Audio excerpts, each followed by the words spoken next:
Sejam bem-vindos. O Fundo de Garantia do Tempo de Serviço é liberado para trabalhador demitido por, entre aspas, força maior. Trabalhador com carteira assinada fica dispensado de apresentar qualquer prova de ação judicial para o saque do FGTS quando a empresa que ele trabalha o demite, alegando colapso financeiro. Nova regra está em vigor desde o dia 29 de abril e estabelece que os trabalhadores que forem demitidos pelo motivo de, entre aspas, força maior, poderão fazer o saque das contas do FGTS somente com a apresentação de documento de identidade, CPF e CTPS, Carteira de Trabalho e Previdência Social. A nova regra está na Circular 903/2020 da Caixa Econômica Federal, publicada no Diário Oficial da União na semana passada. Vejam que o trabalhador fica dispensado de apresentar qualquer prova de ação judicial para o saque de FGTS, quando este trabalhador for dispensado por, entre aspas, força maior, o mesmo se aplicando para recebimento do seguro-desemprego. Força maior, neste caso, é o colapso financeiro da empresa. Neste caso, a lei protege este cidadão e apenas com os documentos dele, ele pode solicitar o FGTS. Então, se você foi demitido da sua empresa porque a empresa que você trabalhou entrou em colapso financeiro, apenas com os seus documentos, você pode solicitar a retirada do FGTS e também a entrada no seguro-desemprego.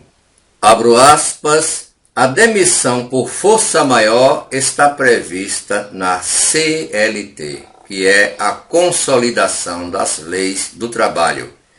Pela legislação, a empresa, quando entra em situação financeira de não conseguir mais se manter e precisa fechar, pode demitir os funcionários e pagar 20% da multa de FGTS e não os tradicionais 40%.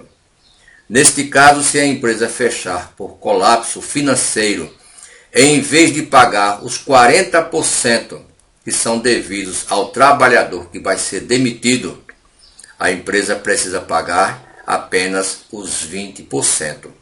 No entanto, a medida provisória 927/2020 estabeleceu que a pandemia por si só permite à empresa dispensar o funcionário por força maior, desde que a empresa de fato feche.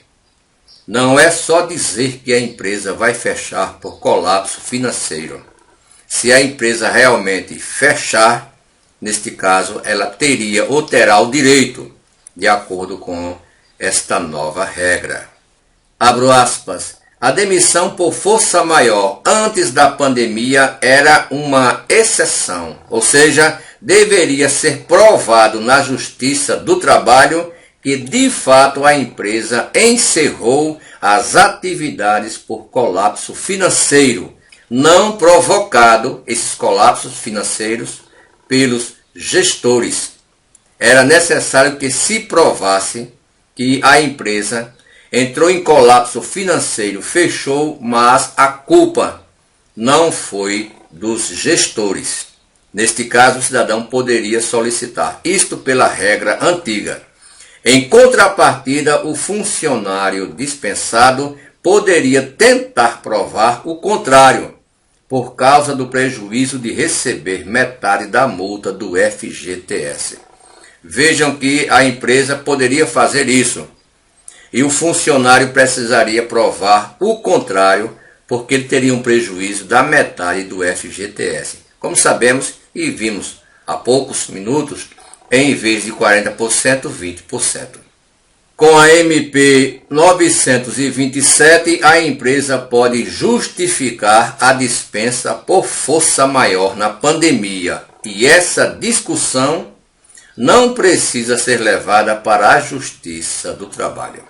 Essa medida é benéfica para o trabalhador. A demissão por força maior foi flexibilizada em razão da pandemia, como dissemos, e pela circular da Caixa Econômica Federal, mas não exime a empresa de comprovar judicialmente que a dispensa por força maior foi justa. Então, pessoal, é necessário que se entenda com calma, que se entenda corretamente como vai funcionar. Vejam que algumas coisas mudaram em relação até os valores do FGTS. Em vez de 40%, 20%. O cidadão apenas com os documentos pode receber, desde que a empresa tenha fechado, por motivo de força maior, o colapso financeiro, e esse colapso não seja de responsabilidade dos seus gestores, ou seja, dos seus administradores. Neste caso, o FGTS é liberado para trabalhador demitido por, entre aspas, força maior. Trabalhador com carteira assinada fica dispensado de apresentar qualquer prova de ação judicial para o saque do FGTS, caso isto ocorra. Ou seja, a dispensa porque a empresa que ele trabalhava entrou em colapso financeiro. Nós vamos deixar o link dessa matéria na descrição do vídeo. Hoje é quinta-feira, 7 de maio de 2020.